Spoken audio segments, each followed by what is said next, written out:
Le monde entier célébrait hier la journée de la Terre, une sorte de pause pour s'interroger sur l'état de santé de notre chère Terre dans ce contexte morose du coronavirus, ou si vous le voulez de la pandémie à Covid-19. On a choisi ce soir donc de dresser une sorte de diagnostic de l'état de santé de cette fameuse Terre, avec notamment Jean-Claude Koya, conseiller technique environnement, agriculture et développement durable au ministère du Plan et du Développement, et Kéran Yao, président de Green Ivory. Ils nous feront part effectivement donc de leur vision, mais aussi de la position gouvernementale pour ce qu'il s'agit singulièrement de Jean-Claude Koya. Pour le volet artistique, on aura beaucoup de plaisir à recevoir une jeune rappeuse. Elle se nomme Horoscope. C'est une sorte de boule de feu sur scène. Jusque-là, on l'a vu en playback. Qu'est-ce que ça donne version live? Sa prestation ce soir va ressembler à une sorte de, comment dire, baptême du feu. Horoscope sera donc l'invité de la télé d'ici pour le dernier tableau. La télé d'ici, l'essentiel de ce que vous êtes en droit de savoir ici. Bonsoir, bienvenue.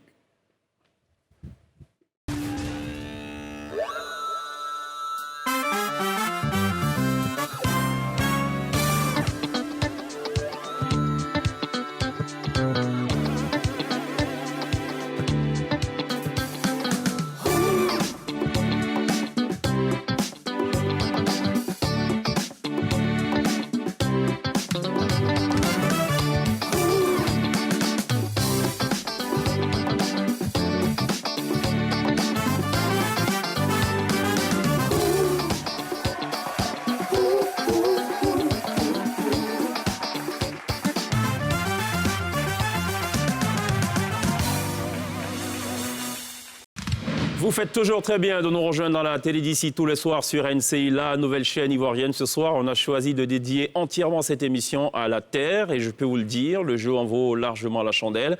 Et on a donc beaucoup de plaisir à recevoir Jean-Claude Koya. Bonsoir, bienvenue. Bonsoir. Vous êtes conseiller technique environnement, agriculture et développement durable au ministère du Plan et du Développement. Oui. Et donc, toutes les questions qui se rapportent à la Terre, vous en êtes forcément connaisseur. On le dira ainsi. Merci bien de l'occasion que vous nous offrez sur ce plateau, j'allais dire, de NCI, de parler en fait de cette problématique assez importante qu'est la Terre. Et donc, nous sommes heureux d'être ici. Je profite de votre micro pour saluer tous les téléspectateurs de la chaîne NCI. Est-ce que vous êtes bien conscient qu'on attend beaucoup de vous ce soir ? Nous ferons l'effort de satisfaire, n'est-ce pas, le public par rapport à ces grands enjeux. D'accord, parfait. Kéran Yao, bonsoir. Bonsoir. Bienvenue. Merci. Vous êtes le fondateur de Green Ivory. Oui, c'est bien ça. C'est quoi Green Ivory? Green, c'est vert. Ivory, c'est Côte d'Ivoire. ivoire d'éléphant. Ça, Côte d'Ivoire. Ah, OK. Alors, Green Ivory, c'est une organisation environnementale, une ONG qui œuvre pour la préservation de l'environnement. D'accord. Et dont l'objectif est de travailler pour l'éducation environnementale des jeunes et des enfants. D'accord, parfait. On va parler de ce que vous faites, de votre engagement. D'accord. Et ce qui vous vaut justement d'être sur le plateau de la télé d'ici ce soir. Ça va, Pierre? Ça va très bien, merci. Ça va, Princesse? Très bien, merci. Vert, donc environnement. Kaki, bois de forêt. On est, ça va, je pense, dans la tonalité. On pourrait le dire ainsi. Messieurs, juste une petite digression. Masque et tout, est-ce que vous respectez les exigences sanitaires fixées notamment par le Conseil national de sécurité, port de masque, distanciation sociale et tout, ça va? Oui, ça va. C'est pas difficile à suivre? Pour la vie, c'est pas difficile parce que, avec tout compte fait, il y a nécessité de pouvoir respecter ces exigences pour, n'est-ce pas, prévenir, préserver, j'allais dire, la vie et la santé. Il y a un gros problème de terminologie. Tantôt, on parle de masque, tantôt, on parle de cache-nez. Qu'est-ce qu'on devrait retenir? C'est quoi le, je sais pas, voilà pour vous, messieurs, dames? Alors, on parle de cache-nez, masque, en gros, c'est quoi le bon terme? Je sais pas. Moi, je pense que ce sont des synonymes. D'accord. Et moi, du coup, j'emploie plutôt le terme de cache-nez. Cache-nez, d'accord. Pierre? On voit de tout, on se perd. Il y a des visières, il y a cache-nez, il y a machin. Je pense que le vocabulaire s'élargit au fur et à mesure qu'on avance dans cette pandémie. D'accord. Bon. Parce que moi, j'en ai vu un avec un masque qui cache même pratiquement les yeux. Donc, à la limite, on peut peut-être parler soit de déguisement, cache-yeux, cache-visage, on ne sait plus trop. Pas la burqa. D'accord. Bon, écoutez, on a quelqu'un qui, lui, a une définition précise, justement, de déjà ce qu'il faut retenir comme appellation. Ah, j'ai hâte. Et voilà, vous avez hâte de voir, Oui. mais on va regarder. OK. Tu dis que ça c'est quoi? cache-nez. Cache le nez. On demande de cacher complètement quand tu casses. On n'a pas dit cacher la bouche. Tu m'as enlevé ça, ça a été bon. On a dit cacher le nez. Senghor nous a appris le français. Même le français qui est français n'a pas compris le français. Hein? Senghor a dit cache le nez. Comment un père comme ça peut chier des œufs? Senghor n'a pas dit cache la bouche et le nez. Voilà, chacun y va de son commentaire, de sa définition. Cache-nez, il cache son nez. Voilà. Pour la bouche, c'est une toute autre affaire. Il attend que les autorités puissent parler de cache-bouche pour qu'ils s'y mettent. Ouais, voilà. Au moins, il prend à la lettre et c'est très bien. Est-ce que vous avez le sentiment qu'on a oublié la terre, messieurs? Alors, je pense que je dirais oui. Je dirais qu'aujourd'hui, face à la problématique environnementale, face aux enjeux aujourd'hui et à la crise climatique qui se fait ressentir un peu partout sur le globe, je pense que oui. Et quand je fais un peu référence à la COP25 et à l'échec... la conférence sur le climat. Oui, oui. Et par l'échec par lequel ça s'est soldé, je pense que oui, on a un peu perdu de vue en fait l'importance de la Terre, l'importance de la nature. Et aujourd'hui, je pense qu'on est forcé à se rappeler de cette crise-là, avec tout ce qu'on voit aujourd'hui. Quand vous parlez d'échec, vous parlez d'échec en termes de nombre de participants à la dernière édition de la COP, ou est-ce que vous parlez de respect des résolutions de l'édition précédente? Je parle d'échec en termes de diplomatie, parce que les États ne sont pas parvenus à s'accorder sur ce qu'il faut faire. On a eu la COP 21 à Paris, qui a été une COP hyper médiatisée, hyper médiatisée, et où les États en fait ont signé un accord. Les 197 États ont signé un accord où ils s'accordaient en fait à mettre tout en œuvre pour pouvoir réduire les émissions de gaz à effet de serre à le réchauffement de la planète à 1,5 degré, comme ce qui est recommandé par le GIEC, le groupement intergouvernemental sur l'évolution climatique. Et donc, ce qui s'est passé en fait à la COP 25 dernièrement, c'est qu'ils ne sont pas parvenus en fait à trouver des accords sur comment concrètement on arrive à réduire ces émissions de gaz à effet de serre. Donc, il n'y a pas eu de volonté. D'accord, c'est votre point de vue. Jean-Claude Couillard, il paraît que la Terre se porte mieux depuis la survenance de la pandémie du coronavirus, c'est vrai? Oui, c'est un peu le constat que beaucoup d'observateurs font. Mais je pense que c'est déjà un point assez important qui témoigne de l'impact des activités humaines sur, n'est-ce pas, notre planète, et dont il faut prendre conscience et déjà prendre des mesures qui vont aller dans le sens de permettre à ce que cette terre-là se porte davantage mieux, étant donné que nous avons, n'est-ce pas, les moyens de pouvoir permettre à la terre de se sentir encore mieux, parce qu'il y va de notre existence, puisque nous ne sommes que parce qu'il y a la terre. Et c'est d'autant plus important que ce soit les décideurs, que ce soit la population en général, que nous prenions conscience, n'est-ce pas, de ce que nous avons une seule planète, nous avons une vie, et la vie que nous détenons aujourd'hui énormément dépendante de cette planète. D'accord. Qu'est-ce que vous pensez de ceux qui disent qu'il ne faut pas mettre la charrue avant les bœufs concernant les pays africains? Je m'explique. Les pays occidentaux, disons les pays développés, se sont développés en consommant leurs ressources naturelles. Aujourd'hui, il n'y a pratiquement plus de ressources naturelles. L'Afrique qui tente de se développer en suivant peut-être ce même cycle ou un autre cycle, on lui demande non, attention, respectons l'environnement, ne touchez pas à la nature, débrouillez-vous, faites comme vous voulez, mais bon, il ne faut pas toucher la nature. Et donc, certains observateurs pensent que c'est plutôt une astuce pour freiner le développement des pays africains, enfin des pays sous-développés. Vous en faites quelle analyse? Alors, ce que je pourrais dire déjà, c'est que nous sommes dans le même bateau. Et nous avons tous intérêt à travailler, aller dans le sens de pouvoir préserver la planète. Vous savez que les problématiques environnementales ne sont pas forcément locales, elles sont globales. Alors, si un pays ne prend pas les dispositions qu'il faut pour réduire ses émissions, l'impact est global. Que vous soyez en Afrique, que vous soyez en Europe, tout le monde paiera le prix. Nous avons, pour ne pas, j'allais dire, aborder la problématique liée au coronavirus qui fait actualité actuellement, vous voyez que l'impact, il est global. Voilà, il a eu un début, une origine dans un pays, mais tout le monde en souffre aujourd'hui. Donc, c'est une sorte d'effet domino, d'effet papillon. Donc, on ne peut pas se permettre de dire, OK, d'accord, on nous dit non, voilà, nous on est développés, mais vous, en Afrique, essayez de vous débrouiller pour ne pas polluer, parce que tout le monde y paiera. Donc, il est important pour nous, en tant que pays africain, j'allais dire, d'intégrer, n'est-ce pas, cette approche et de voir en cela une opportunité, en fait. D'accord. En termes de consommation de ressources naturelles, est-ce que la Côte d'Ivoire est une bonne élève de 0 à 10? En termes de consommation de ressources, je dis que on pourrait dire que la Côte d'Ivoire est quand même bonne élève en griffe, comme je le dis. Pourquoi? Parce que nous avons plus exploité l'aspect agricole. Il y a beaucoup d'autres ressources que nous n'avons pas encore exploitées, notamment en parlant d'économie bleue, les ressources maritimes. Il y a d'autres ressources que nous n'avons pas pu encore exploiter parce que nous ne détenons pas encore les technologies. Iran Yao, c'est votre avis? Alors, je dirais que... Mon petit doigt me dit que vous allez dire non. Que vous n'êtes pas d'accord avec lui. Pas tout à fait, mais je vais un peu dans le même sens que lui parce que globalement, si on analyse un peu les pays, les plus grands émetteurs, on se rend compte que l'Afrique contribue à 3% des émissions de gaz à effet de serre. Et donc, globalement, l'analyse qu'on peut en tirer, c'est que les pays africains polluent moins. D'accord. Donc, dans le cas de la Côte d'Ivoire, oui, je dirais que dans le mix énergétique de la Côte d'Ivoire, on est encore à l'utilisation d'énergies fossiles. Donc, dans ce sens, ça ne fait pas de nous un bon élève, mais dans le sens, d'un point de vue global, vu le taux d'émission de l'Afrique et dont nous faisons partie, je dirais que... On n'est pas mauvais élève. On n'est pas mauvais élève. D'accord. S'il y a une militante qui s'est rendue célèbre dans cette affaire, c'est-à-dire la défense donc, de l'environnement, c'est évidemment la jeune, l'adolescente Greta Thunberg. Ouais. Pierre. Alors, Greta Thunberg est devenue l'image du combat écologique, personnalité de l'année par le Times en 2019. Et elle a prononcé un discours devant le Parlement européen qui a fait sensation parmi ses nombreux discours. Et on va l'écouter en 59 secondes.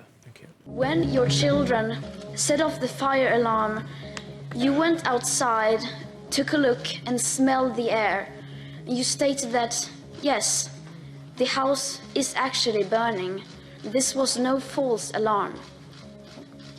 But then you went back inside, finished your dinner and watched your movie and went to bed without even calling the fire department. I'm sorry, but this makes no sense at all. Alors, c'est un extrait du discours de Greta devant le Parlement européen, un discours coup de poing pour rappeler que les leaders mondiaux ne respectent pas leurs engagements. Donc, on a vraiment un vocabulaire qui est utilisé, donc maison qui brûle, manque de réaction. Et c'est un discours qui va servir cette année à élaborer la vidéo officielle de la Journée mondiale de la Terre. Donc, on va la regarder. C'est une vidéo choc, on peut dire. Et voilà, je vous laisse découvrir ça.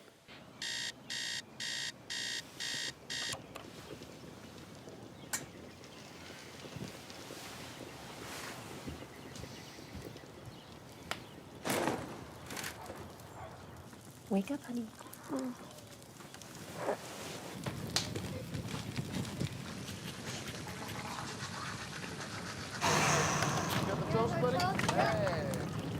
You have a test?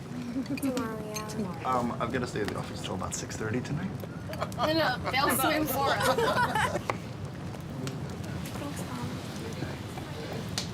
Lunch is there. Love you. Bye, sweetheart. Have a good day.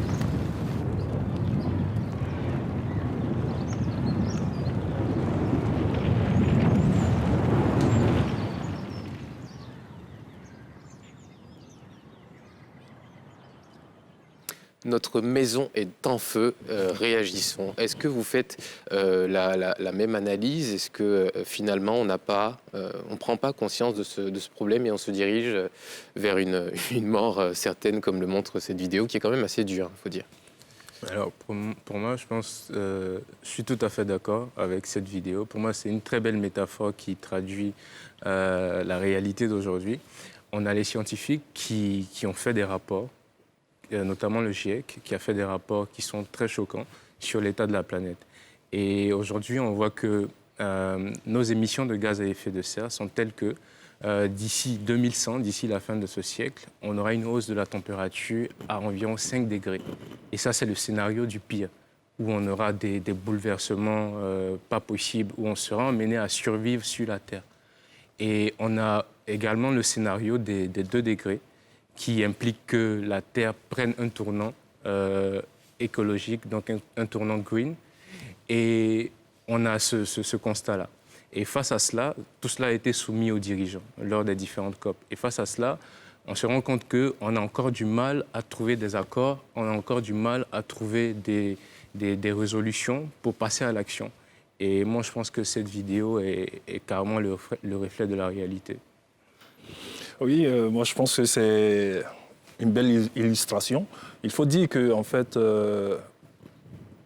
on n'a pas conscience de ce que notre existence même dépend de la vie de la Terre, de la planète. Quand vous dites on, vous parlez au nom du gouvernement. Le gouvernement n'a pas conscience. Non, je parle globalement. Parlant de la Côte d'Ivoire. Du monde, je veux parler des décideurs au niveau mondial quand on veut aborder la question planétaire. On a comme l'impression que c'est un sujet, j'allais dire, tabou. Bon, personne ne s'en préoccupe trop.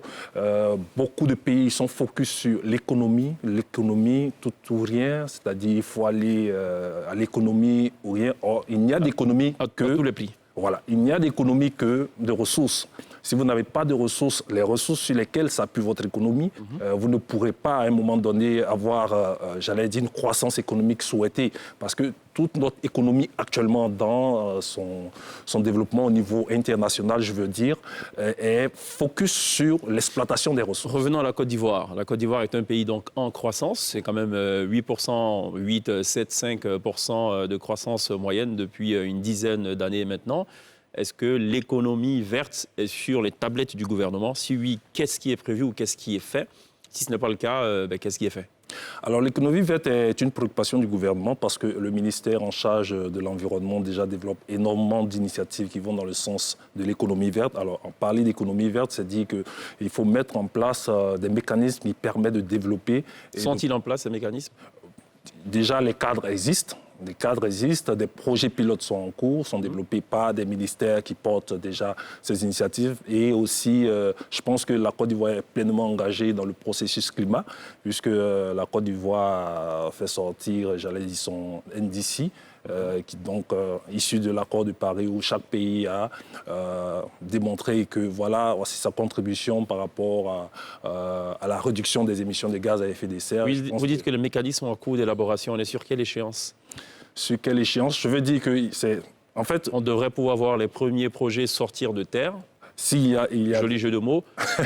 Non, il y a énormément de projets pilotes qui sont en cours. Vous allez voir, par exemple, les mécanismes, je veux parler de la RED+, qui parle de préservation de la reforestation. Vous avez aussi, il y a même une direction qui est dédiée à cela, la direction de l'économie verte. Il y a aussi, je veux dire, au niveau de l'agriculture aussi, il y a des initiatives qui sont en cours. Je veux dire tout simplement qu'il faut les accentuer, en fait. On a eu un débat très intéressant ici, sur ce même plateau, sur notamment le projet de centrale thermique à charbon, à San Pedro et tout.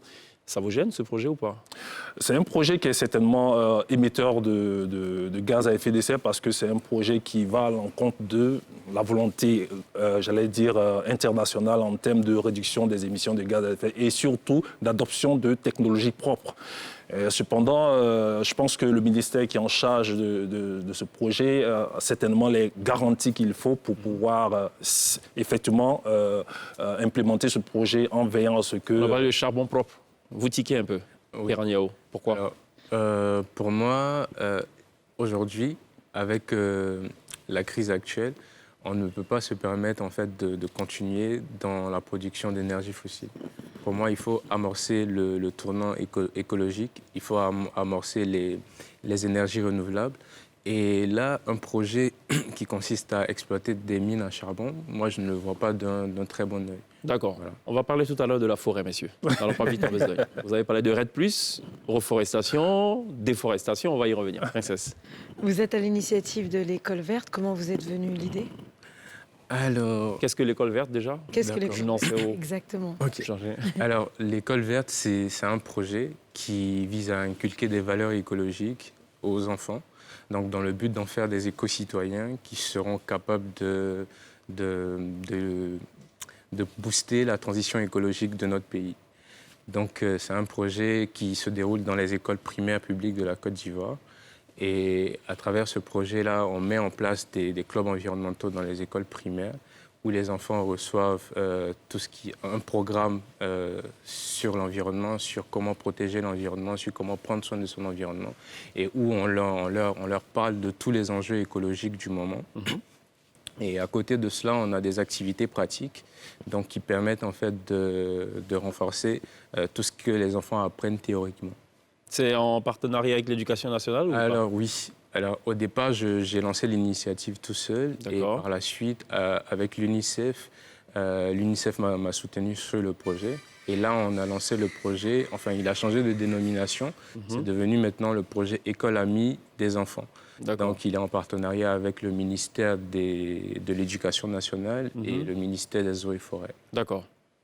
Avec lequel vous avez développé, je suppose, les Tout modules. à fait. Ok. Vous faites un travail de conscientisation auprès du plus jeune âge. Oui. Bon, quand on grandit, on peut devenir climato-sceptique. Merci. Comment on conscientise un climato-sceptique? Comment on conscientise un climato-sceptique? Alors, moi, je pense qu'on conscientise un climato-sceptique en le mettant au devant des faits. Voilà, parce que très clairement, on a des effets du changement climatique tout de suite, enfin qu'on commence à constater. Aujourd'hui, on a de plus en plus de réfugiés climatiques dans plusieurs points du globe. Et ne serait-ce qu'en Côte d'Ivoire, si j'ai affaire à un climato-sceptique ivoirien, moi je lui dirais que déjà on a déjà les effets du changement climatique qui sont perceptibles ici chez nous. Lesquels? Quelques exemples? Ok, on n'a qu'à regarder en fait l'érosion côtière. Au niveau de Grand Laou, au niveau de Grand Laou, d'Assini et de Grand Bassam. Et aussi, je pense qu'il y a un rapport, si je me souviens bien, j'ai lu un rapport de la FAO sur... Fonds des Nations Unies pour l'alimentation. Voilà, sur la production agricole en Côte d'Ivoire. Et on s'est rendu compte que du fait de la perturbation de la pluviométrie, les productions agricoles ont fortement baissé. Et ce qui pourrait induire à un problème de famine. D'accord. Voilà, donc... Il y a 15 ans en arrière, on ressentait l'harmattan tout un mois. Tout à fait. C'est ça. Aujourd'hui, quand on ressent 1 ou 2 jours, c'est exceptionnel. Voilà. Donc voilà, il y a un tas d'exemples comme ça que je pourrais utiliser pour corroborer en fait. Pierre. Voilà. D'accord. Alors, ce qu'on a vu avec la vidéo de Greta Thunberg, c'est que le climat est devenu une affaire des jeunes, parce que bon, on se dit que l'ancienne génération a vécu son temps sans vouloir faire de vilains jeux de mots, et que ceux qui sont plus concernés justement par l'évolution de la planète et tout l'impact que ça va avoir, c'est cette nouvelle génération des jeunes, d'où voilà, la récupération de ce combat. Est-ce que vous avez l'impression que la voix de ces jeunes est entendue? C'est vrai que vous avez participé à la COP25, à des sommets sur le climat. Est-ce que effectivement, pour vous, la voix des jeunes porte aujourd'hui? Alors, je pense que oui. Je pense que oui, à un certain niveau, la voix des jeunes porte, parce que c'est suite à des mobilisations de jeunes que le sommet climat a été organisé par les Nations Unies, où on a eu la participation de plusieurs jeunes. Donc c'est à l'initiative des Nations Unies, parce que voilà, les jeunes ont commencé à parler énormément de la crise climatique, que cette rencontre a été faite pour prendre en compte et pour écouter d'abord les jeunes, leurs préoccupations, et pour prendre en compte en fait les propositions qu'ils peuvent faire. Donc pendant ce sommet-là, en tant que jeunes, on a fait des réflexions, on a pris la parole, on a apporté des idées sur comment est-ce qu'on pense pouvoir régler la crise climatique. Et je pense que oui, les préoccupations des jeunes sont prises en compte, parce que on a des pays aujourd'hui où les jeunes en fait prennent la parole, et suite à leurs recommandations, on a des actions qui sont faites, on a des actions concrètes qui sont posées. Donc je pense que oui, d'un certain point de vue, oui. Alors, quelle est la place aujourd'hui en Côte d'Ivoire des initiatives citoyennes? Est-ce qu'il y en a beaucoup? Est-ce qu'elles sont médiatisées? Alors, je pense qu'il y a de plus en plus d'initiatives citoyennes. on a de plus en plus de jeunes qui s'intéressent à l'environnement, mais pas que, à la politique, j'en connais, on a beaucoup de jeunes qui s'intéressent aussi à l'éducation, voilà, j'en connais des tas de jeunes comme ça. Et voilà, je pense que c'est... Enfin, vous avez des modèles dans le domaine de l'écologie, des projets qui ont été lancés par des citoyens qui ont eu une grande portée? Alors, désolé, non, j'en connais. D'accord, très bien. Il va y réfléchir. On reviendra tout à l'heure également à Jean-Claude Okoye. On marque une courte pause. On revient dans quelques instants pour parler de la Terre. C'est le sujet principal de cette émission, et cela jusqu'au terme de cette émission. À tout à l'heure.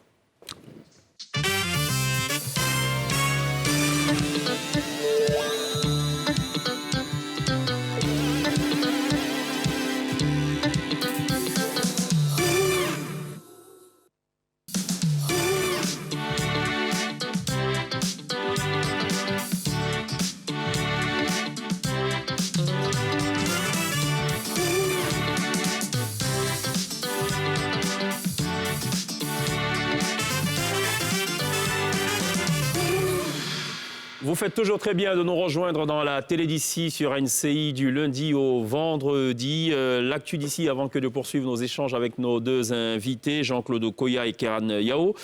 Sachez que le Fonds national de solidarité et de soutien humanitaire Covid-19 dédié aux personnes vulnérables sera opérationnel dès le 23 avril, donc à compter d'aujourd'hui dans le Grand Abidjan, pour s'étendre donc à l'intérieur du pays à partir du mois de mai. Ce au profit de 177 198 ménages identifiés en raison de 75 000 francs CFA par trimestre pour un fonds global de 13,3 milliards de francs CFA. L'annonce a été faite hier par le porte-parole du gouvernement, Sidi Tiemoko Touré, que vous pouvez donc voir à l'écran, ministre de la Communication et des Médias à l'issue du Conseil des ministres. Selon lui, la distribution des vivres et non-vivres, entre autres riz, huile, sucre, savon et gel hydroalcoolique, se fera avec le concours des comités de veille sanitaire qui existent sur l'ensemble du territoire national. Ces comités sont composés des préfets, des sous-préfets, des élus locaux, des leaders communautaires, ainsi que des représentants des ministères techniques. Relativement au soutien psychologique prévu dans le cadre de cet élan de solidarité nationale, pour Sidi Tiemoko Touré, un centre d'appel animé par une équipe de psychologues, de psychiatres et de travailleurs sociaux sera ouvert 24 heures sur 24 et 7 jours sur 7. Voilà ce qu'il fallait retenir donc de l'actu d'ici. Et puis dans la droite ligne donc de ce que nous faisons depuis quelques semaines maintenant, en tout cas depuis le déclenchement de cette crise sanitaire, nous vous proposons de regarder cette vidéo de sensibilisation produite par la FIFA, avec donc évidemment des visages connus du football mondial. On regarde cela et on revient juste derrière.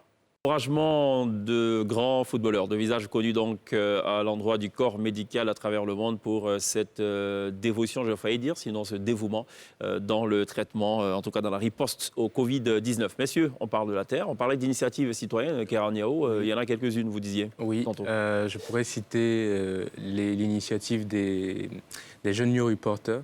Alors, New Report, c'est un réseau de jeunes développé par l'UNICEF qui met en place des projets communautaires. Donc, ces jeunes-là organisent régulièrement des activités de ramassage, d'ordures, de sensibilisation et qui aident aussi à l'éducation des... D'accord, très bien. L'école verte, c'est très intéressant comme projet. Ça va se... Alors, comment c'est implémenté dans les écoles? Alors, le projet École verte vient en appui au projet de l'UNICEF de construction des écoles en briques plastiques. OK. Donc, ces écoles de construction, ces écoles en briques plastiques vont servir de point d'entrée au projet École verte. D'accord. Donc, partout où on aura des salles de classe, on aura le projet École verte qui va venir par la suite pour inculquer aux enfants des valeurs écologiques. Est-ce que ça sera inculqué également dans, j'ai envie de dire, dans l'école traditionnelle, enfin classique, telle qu'on la connaît, le système éducatif actuel? Oui. OK, parfait. Bien noté.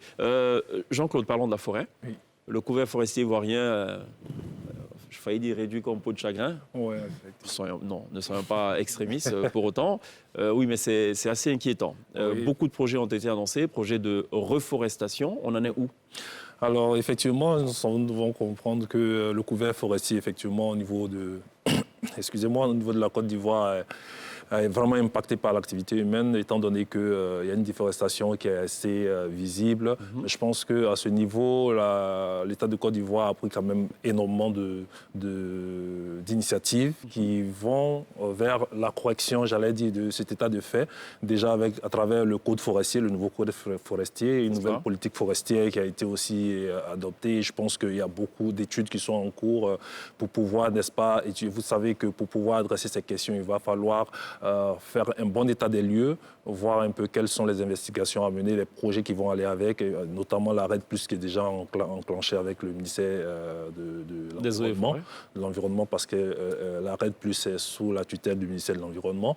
Aussi, le ministère des Eaux et Forêts, aussi, qui est aussi engagé entièrement, l'initiative Cacao Forêt. Il y a énormément d'initiatives en cours donc, qui doivent être soutenues par des financements qui vont permettre, n'est-ce pas, de pouvoir... Mais à travers cela aussi, nous pouvons lancer aussi un appel, j'allais dire, au secteur privé, n'est-ce pas, et aussi aux populations pour qu'elles s'impliquent fortement dans cette initiative de reforestation. En termes de prérogatives, où s'arrête le ministère de l'Environnement, où commence le ministère des Eaux et Forêts?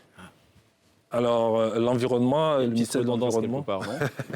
Non, dans tous les cas, ils se rejoignent parce que dans tous les cas, il y a une certaine complémentarité. Et l'environnement, c'est tout ce qui touche l'environnement. Et l'environnement, il est vaste. D'accord. Alors, il y a énormément, vous parlez du sol, de l'eau, de l'air. Voilà. L'environnement, c'est une science suffisamment transversale. Alors que la question forestière, elle est spécifique. Elle est spécifique à la forêt. Je vous aurais posé la question de pourquoi ne pas fusionner, mais bon, c'est pas grave. Quand on aura le Premier ministre, on va lui demander. On lui posera. Hein, princesse, on note la question, on va poser la question au Premier ministre, Amadou Gon, quand il passera donc par la télé d'ici. Alors, sur ce qu'on constate aussi, hein, il y a une sorte d'urbanisation galopante. Oui. On coupe les arbres, on fait pousser des maisons, des habitations. Est-ce que ça s'inscrit dans un plan d'urbanisation qui est totalement maîtrisé? Ce n'est pas interdit de construire, au contraire, il faut construire pour qu'on y habite. Mais est-ce que c'est dans un plan qui est connu? Est-ce qu'on sait où on va? Chaque ministère possède, j'allais dire, son plan, n'est-ce pas, son plan stratégique, leur politique en interne, mais qui sont... Oui, mais vous êtes en charge du développement durable, donc à la limite, vous êtes en droit de dire, attention, vous construisez un peu trop de maisons, c'est pas bon pour l'environnement. Oui, justement pour l'environnement, il y a lieu de, j'allais dire, baliser tout cela et s'assurer que tout se fait en cohérence. Parce que chaque secteur d'activité au niveau national impacte sur le territoire, parce que c'est le territoire qui est, j'allais dire, sujet à exploitation à travers nos différentes activités. Donc il y a lieu de mettre tout en cohérence de sorte à ce que chaque secteur dans son développement intègre vraiment les problématiques environnementales, les questions de forêt, de sorte à pouvoir les sauvegarder. Parce que vous avez les infrastructures, certainement, qui impactent sur la forêt, vous avez l'agriculture, vous avez les mines, vous avez... Donc chaque secteur doit pouvoir aujourd'hui intégrer la problématique environnementale et forestière dans leur plan stratégique, dans leur développement, de sorte à ce qu'il y ait une parfaite cohérence. Doit pouvoir, c'est un vœu pieux. Kéran Yao, vous êtes convaincu, rassuré quand vous observez ce qui se passe autour de vous en Côte d'Ivoire? Par rapport à la forêt? Par rapport à la forêt? Alors... Je sais qu'il y avait un projet, puisque vous parlez d'école verte, c'est très bien. Vous parlez d'eau et forêt. Il y a, sous le ministre Babo Daré, qui en son temps était ministre des Eaux et Forêts, il y avait un projet, un élève, un arbre. C'était une très belle initiative. Quand on sait qu'il y a des millions d'élèves, ce serait donc des millions d'arbres qui seraient plantés. Bon. Après, il n'y a pas eu de suite, on ne sait pas où on en est. Alors, je pense que par rapport à ce projet-là, il est toujours en continuité, notamment avec le ministère des Eaux et Forêts, qui continue un projet dénommé Une école, 5 hectares. D'accord. Donc, enfin, je travaille justement avec le ministère des Eaux et Forêts et mon ONG, parce que dans une école dans laquelle j'interviens, à Okwedo Village, on est en train de mettre en place une pépinière de 30 000 pieds qui va justement servir à pouvoir faire des actions de reboisement dans des espaces qui sont déboisés. Parfait. Est-ce que la somme des petits gestes écologiques que l'on fait au quotidien peut réellement renverser ou ralentir globalement le changement climatique? Alors, je dirais pas que la somme des petits gestes pourrait complètement endiguer la crise climatique, mais c'est clair que ces petits gestes-là pourraient véritablement contribuer à réduire en fait cette crise. Voilà. Okay. Faudrait-il faire comme Idriss Elba le souhaite, prendre une pause pour se rappeler de la pandémie, mais plutôt justement pour ralentir. J'ai pas saisi. Je ne sais pas si vous avez entendu l'acteur anglais, Idris Elba, proposait justement d'avoir une semaine pour se rappeler de la pandémie où on ne fait strictement rien. Donc peut-être ce serait aussi une solution pour ralentir. Mais je pense que justement avec la pandémie et vu que tout est aux arrêts en ce moment, ouais, ça permet en fait à la Terre de souffler et ça va un peu dans le sens de la lutte contre le changement climatique. Pierre, on parle de diminution de l'activité humaine. Ouais, diminution des activités humaines, un monde confiné, ça concerne des millions, milliards d'êtres humains qui sont enfermés chez eux et de facto, ça se ressent sur la planète et il y a ce petit reportage d'Euronews pour visualiser ce que ça donne. Voilà, cette petite pause pour la Terre. Après 10 jours sans touristes chassés par la pandémie liée au coronavirus, l'eau des canaux de Venise est redevenue limpide. Après l'annulation du carnaval, les hôtels, les restaurants et les cafés qui font vivre la ville ont été fermés comme dans tout le reste du pays. Le plastique, souvent jeté par les touristes, a même disparu. L'environnement semble donc tirer profit de cette crise sanitaire, comme le montre cette carte interactive. Les émissions de dioxyde d'azote diminuent dans la région du nord de l'Italie, épicentre du Covid-19, surtout au mois de mars en période de confinement. C'est vraiment un triste indicateur du fait que l'activité économique diminue. Mais pour notre planète, c'est un soulagement car les niveaux de pollution diminuent également. Notre planète est belle, mais aussi extrêmement fragile. Et je pense que beaucoup de gens voient notre planète et cette pollution causée par les êtres humains dans une perspective très différente maintenant. Je pense donc que pour la discussion sur le changement climatique, c'est certainement une observation révélatrice. En Chine, les observations par satellite sont similaires. Les émissions de dioxyde d'azote ont chuté progressivement, notamment dans la région de Wuhan. Alors Pierre, moi quand je regarde ça, j'ai juste envie de dire une chose. Vive le corona. On est tenté de dire vive le corona, sauf que il y a deux écoles effectivement. Il y a ceux qui sont dithyrambiques sur cette situation, et il y a ceux qui sont beaucoup plus sceptiques parce que effectivement, elle va bien finir par se terminer cette pandémie, et il va falloir relancer l'économie parce que bon, elle est aux abois. Il y a des millions, des milliards d'emplois qui en dépendent, la vie de certains pays, et on serait tenté de dire que ce plan de relance va être très accéléré. Moi, j'ai tendance que les productions vont être J'ai tendance à penser le contraire, parce qu'en fait, tout le monde est dans les starting blocks. S'il y avait une grande partie qui travaillait et une autre qui ne bossait pas, on aurait pu dire, OK, bon, pour rattraper, c'est compliqué. C'est comme si on partait à zéro. Voilà. Ouais, voilà. Par rapport à ça, donc vive le... Non, moi je dirais pas plutôt vive le corona parce que...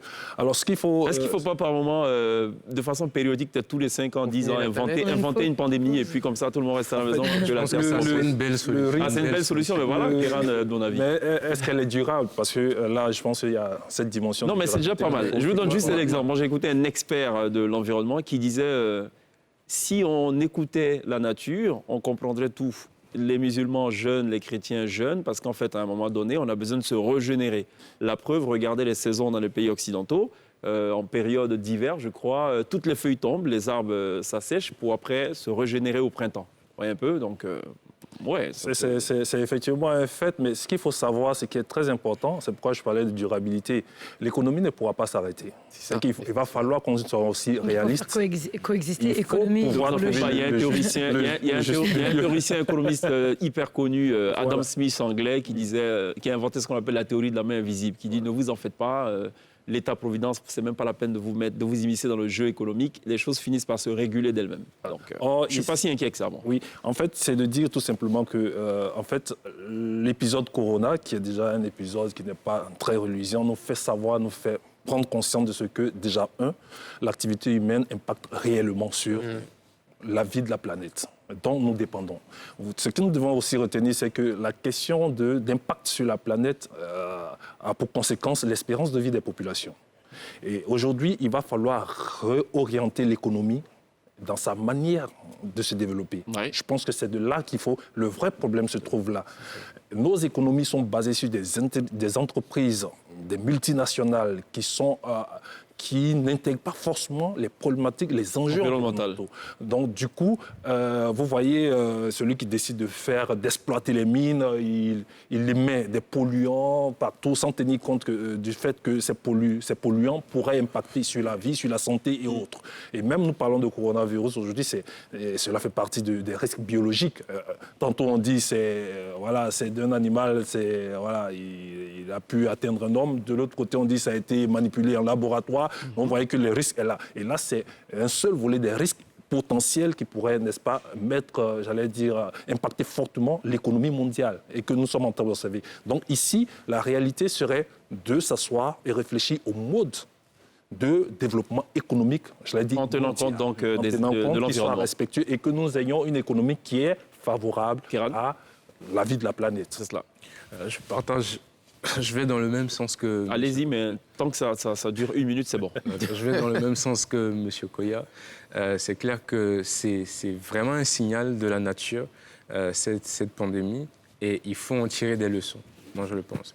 Voilà. On a quelques mois d'arrêt et on voit que la nature se porte mieux. Et moi je pense que voilà, il faut rediriger, réorienter notre économie de sorte à ce qu'elle n'empiète pas sur l'environnement. D'accord, ok. Vive l'économie. Vive l'économie qui tienne compte de l'environnement. Oui, ne me faites pas dire ce que je n'ai pas dit. Marquons une autre pause, messieurs. On revient dans quelques instants pour la suite de la télé d'ici sur NCI.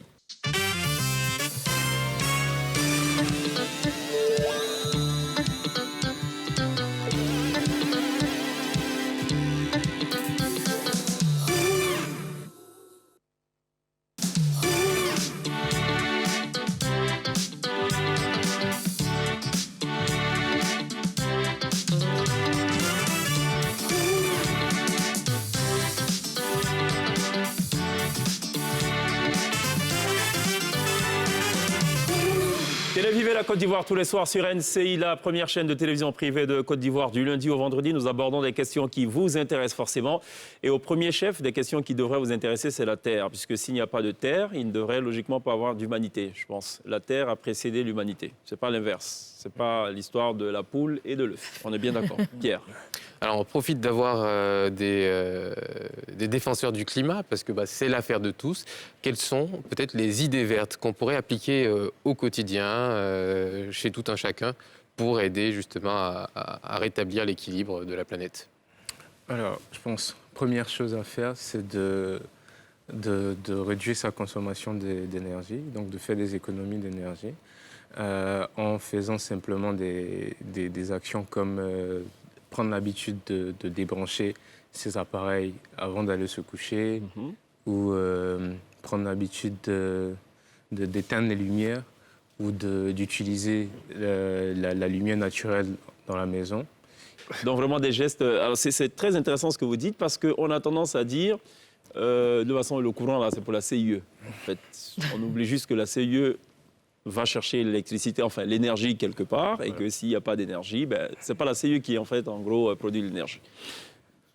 Oui, en termes d'idées vertes, d'abord, premièrement, il va falloir que chacun puisse, où qu'il soit, intégrer la question d'écologie. C'est-à-dire qu'il faudrait que chacun intègre dans sa façon de vivre la préservation de la nature. C'est-à-dire déjà, il faut une prise de conscience globale. Parfait. Ensuite, deuxièmement, il va falloir aussi que toutes les entreprises et tout ce qui fait la force de nos économies, tous ceux qui sont porteurs de l'économie, qu'ils soient publics, qu'ils soient privés, qu'ils soient la société civile, et même les populations, les collectivités, puissent, n'est-ce pas, dans leurs activités à développer, intégrer fortement la préservation de la nature, la faune, de la flore, de l'environnement. D'accord. De sorte à ce que les produits émanant de leurs initiatives, de leurs activités, soient respectueux de l'environnement. Pour que nous ayons moins d'impact sur la forêt, moins d'impact sur nos ressources en eau.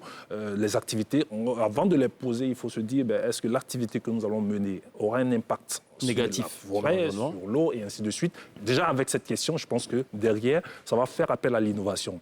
Comme je le disais tantôt, la question, les enjeux planétaires aujourd'hui appellent à l'innovation, donc à la technologie. Et donc, pour les jeunes, j'allais dire que de se limiter juste à la sensibilisation et autres. Il faut des actions fortes. Je crois que ce sont des opportunités pour des jeunes en matière de niche d'emploi, en déroulant des activités qu'ils pourront développer éventuellement pour leur insertion. L'environnement ne devrait pas être donc la seule affaire du gouvernement, elle doit être une affaire aussi des entreprises et des citoyens donc en dernier ressort. C'est ce que je retiens de vos propos. Est-ce que dans votre kiff du web, Princesse, il y a un lien avec la planète? Tout à fait. Alors le kiff du web a quelque chose à voir avec la planète et je vais laisser la vidéo parler d'elle-même. Toi, oui, toi qui me regardes, sais-tu réellement qui je suis? Connais-tu mon nom, mon âge, mon pouvoir? Je suis arrivée sur cette planète 48 millions d'années avant toi. Je m'enracine, m'élève, me hisse jusqu'au ciel. Je puise la vie dans les entrailles de la terre et je me nourris sans l'aide de personne. Je peux vivre jusqu'à 2000 ans. Difficile d'imaginer le nombre de générations humaines que j'ai vu passer sous mes branches. Je suis producteur d'oxygène, gaz essentiel à ta survie. Mes racines nettoient et purifient l'eau que tu bois, indispensable à ton existence. Mes fruits, ronds comme le monde, sont essentiels à ton alimentation. Je dégage la vapeur d'eau qui permet de réguler les écarts de température.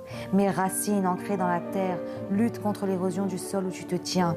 Et mes forêts, mystérieuses et sacrées, que tu aimes et que tu crains à la fois, renferment l'histoire de tes ancêtres. Ton histoire. Je suis là depuis bien plus longtemps que toi. J'ai vécu avant l'arrivée des hommes et je vivrai après leur départ. Mais toi, peux-tu vivre sans moi ?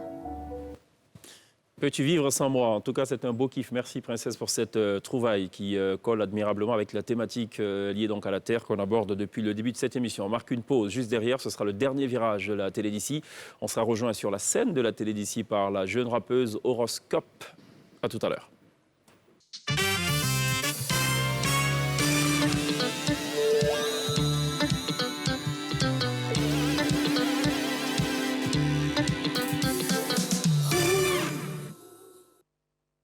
Téléviver la Côte d'Ivoire tous les soirs sur NCI dans la télé d'ici. Alors, messieurs, je vais vous coller un gros exercice à tous les quatre. Est-ce que vous vous souvenez du théorème de Pythagore? Jean-Luc Ouya, regardez-moi. Non, Jean-Claude, c'est moi qui pose la question. Ouais, vous fiez ma question? Pythagore, oui. On a D'accord. allé à l'école, oui. La racine carrée de 25? 5. Oui, c'est ça, c'est 5. D'accord, ok. Très bien, ok. Donc vous vous souvenez des grands concepts mathématiques? Tout va bien? À peu près. Non, pas du tout. Ça dépend, en fait. Ça dépend. D'accord. Sujet de philosophie. Puisque les maths, c'est vraiment énorme. Vous avez des maths infos, vous avez des maths... Bon, c'est pas que le maths. Il y a le français aussi, des verbes essentiellement pronominaux, des verbes accidentellement pronominaux et tout. Et aussi, il y a tout ce qui est appliqué, donc c'est vraiment là... Le subjonctif imparfait et tout. C'est quand même... D'accord. Comment s'écrit yacht? Enfin, on prononce yacht, mais comment ça s'écrit et tout? Ah ouais, ça oui. D'accord. Oui. Quand vous êtes confiné à la maison avec vos enfants, vous donnez des cours, j'imagine. Mais souvent, ça peut se muer aussi en cauchemar. Hein, parce on vous demande de revenir à 20 ans en arrière, 30 ans en arrière, c'est pas en arrière, c'est pas évident du tout. D'accord. Voici le cauchemar justement d'une mère de famille, voilà, qui, du fait du corona, se retrouve confinée avec ses enfants, qui lui pose donc des problématiques enseignées à l'école. Finalement, elle se retrouve plutôt, elle, à s'occuper des exercices de maison. On va regarder ce que ça donne. C'est pas cool, ça. Voilà, c'est pas très cool. J'ai pas beaucoup de temps, alors je vais faire vite. Ce message s'adresse à tous les professeurs, les maîtresses d'école, les maîtres d'école. Merci. Merci pour tout le courage que vous avez au quotidien. Si je me rendais pas compte, je suis désolée. J'ai créé un monstre. Jérémy, 10 ans. Un monstre. Moi non plus, je comprends pas. Passe au français. Passe au français, mon chéri. Cette nuit, j'ai fait un cauchemar horrible. La prof nous envoyait des exercices de flûte. C'était l'enfer. Je sais pas comment vous faites au quotidien. Vous êtes des héros. Je vous jure que je ferai plus jamais de crise quand vous mettrez un... Moi non plus, j'aime pas les maths. Je vous jure que je ferai plus jamais de crise quand vous mettrez un mot contre mon fils dans un carré correspondance ou quand vous lui mettrez des heures de perme que je trouve injustifiées. Je vous jure que je dirai plus rien, j'irai toujours dans votre sens. Je ne demanderai plus à avoir de rendez-vous avec vous pour vous emmerder. Je vous jure que je vous comprends. Je suis tellement avec vous. Il me fait peur. Il est insupportable. S'il vous plaît, j'ai juste une demande à vous faire. Envoyez-moi de devoirs parce que, au final, c'est moi qui l'ai fait. Vraiment, j'y comprends rien. Je me souviens plus des racines carrées, Pythagore. Je suis complètement paumée. J'en peux plus.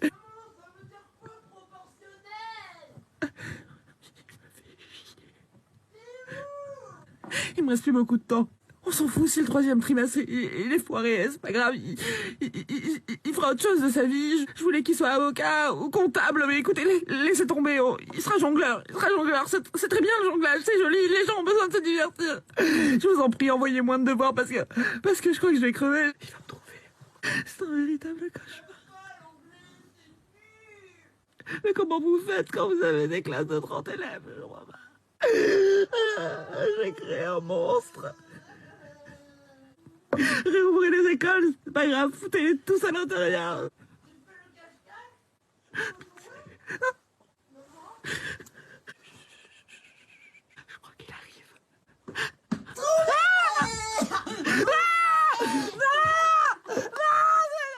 Ça sera tout pour la télé d'ici. Merci à Jean-Claude Coya d'être passé par la télé d'ici. Merci à Kéra Niao, merci à Pierre et à Princesse. On vous laisse en compagnie d'une boule de feu sur scène. C'est à cela que ça ressemble.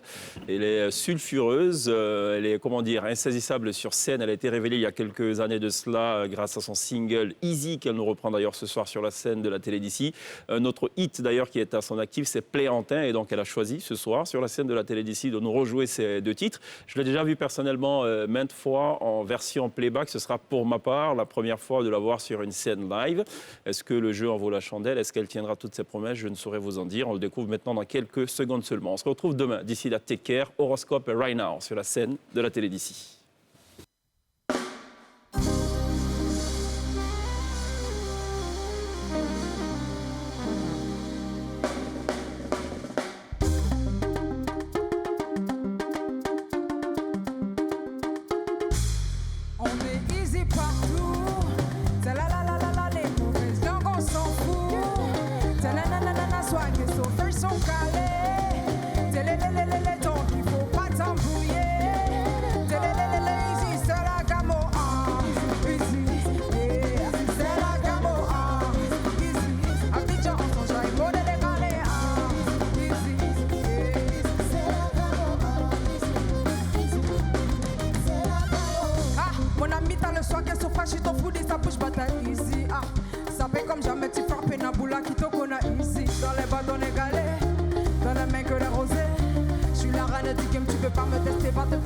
Qu'il est chopé, là c'est partout. Compliqué la vie, pas bien ici. Prends la vie, tu prends. Peut-être tu verras quand on sera ici. Sweetie life, ah baby, tout le monde. Si tu kiffes, c'est que t'es easy, mais t'as la, les mauvaises langues, on s'en fout. T'as la, soit que son free, son calé. T'as les dents qu'il faut pas t'embrouiller. T'as easy, c'est la gamme.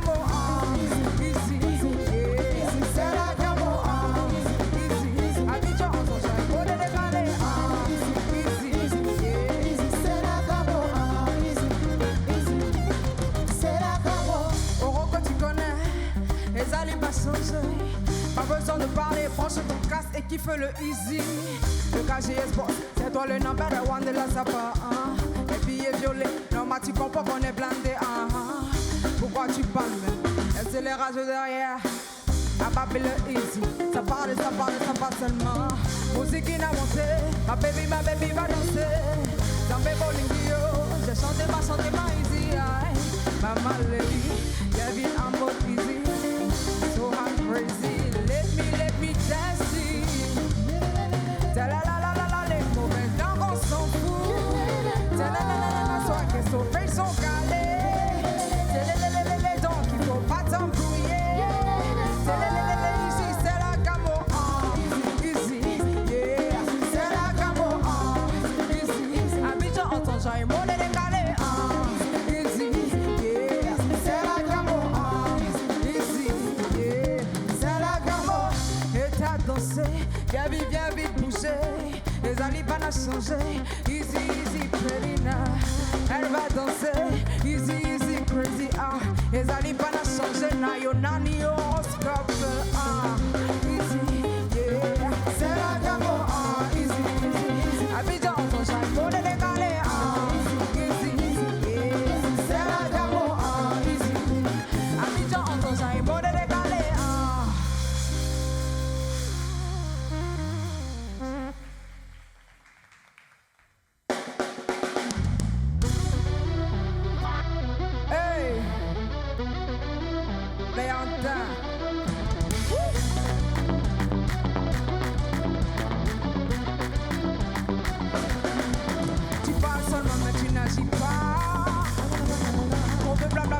faut prouver. Quand tu fais ton mal, est-ce que je parle? On aura tout vu, tu parles pour rien. Oh, arrête tes frappes, t'es plein, arrête tes frappes. Arrête tes frappes.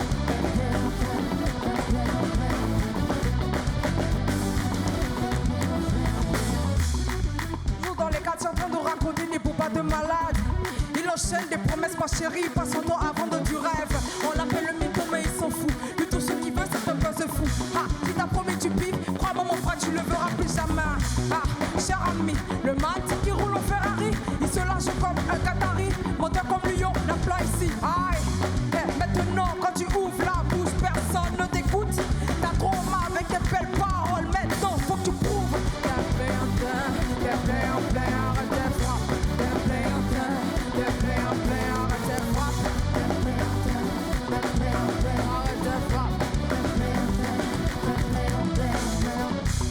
Dès qu'on le voit, c'est la panique, le mec, ils sont pressés de mentir.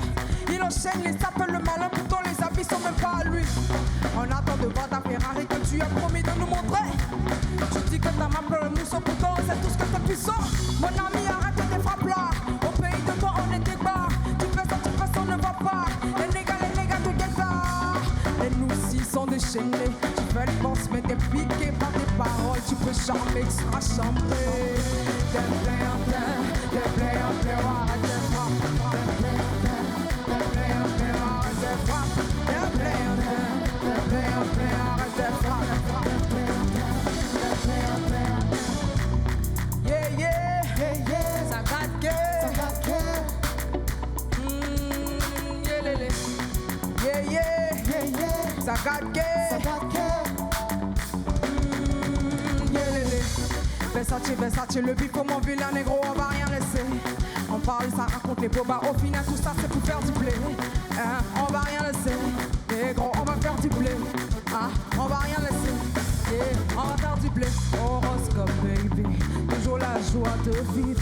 Elle est pleine d'orlé. KGS, tu parles seulement mais tu n'agis pas.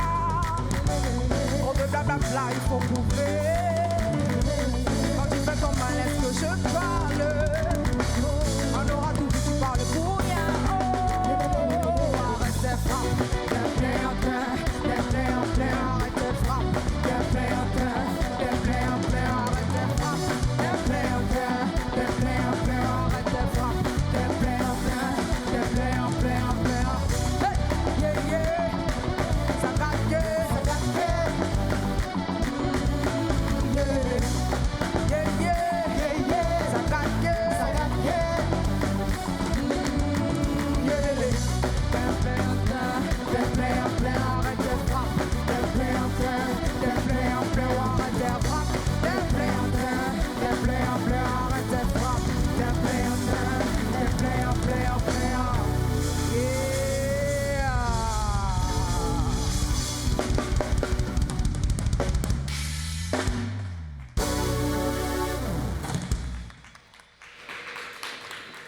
Horoscope, good job.